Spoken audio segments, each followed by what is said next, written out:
Why was it necessary to remove from every individual in India, and in particular from the tens of thousands who were put in prison, their right to go to court and put their case, their right indeed to know why they've been detained? Why did you remove those rights? Well, I would like to say with all respect that all this is happening today. There is no emergency in India. About 23,000 teachers who are non-political have been arrested for merely non-violent, peaceful demonstrations for certain demands. But that isn't a justification for what happened under you. No, but you have to see that if some things are happening all the time, it's not necessarily that something happened in emergency.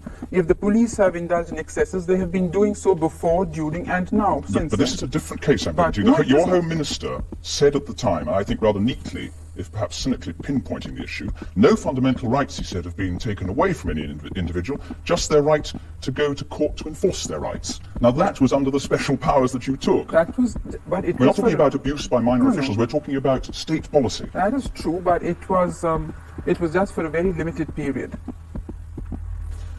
And we have in wartime a lot of political rights and civil rights are taken away from people, and this for India was as serious as a war period, because it did threaten our very survival. Why was it necessary, Mrs. Gandhi, to forbid newspapers to report the speeches of MPs?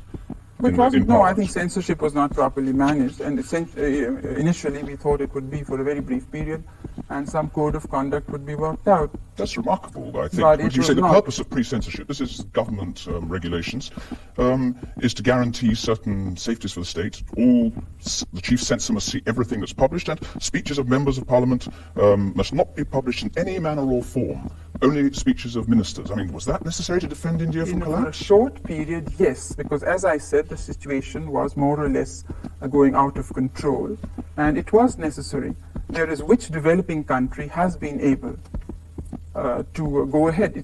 Only India has tried this experiment of having social and economic changes through peaceful and democratic means. Now, when these means were threatened, we took a temporary measure. It was I who revoked. I declared the emergency, but also I who revoked. Immediately before the elections, 21 months later. Well, certainly, but then I did hold the elections. I don't think there's a single instance in world history of this happening.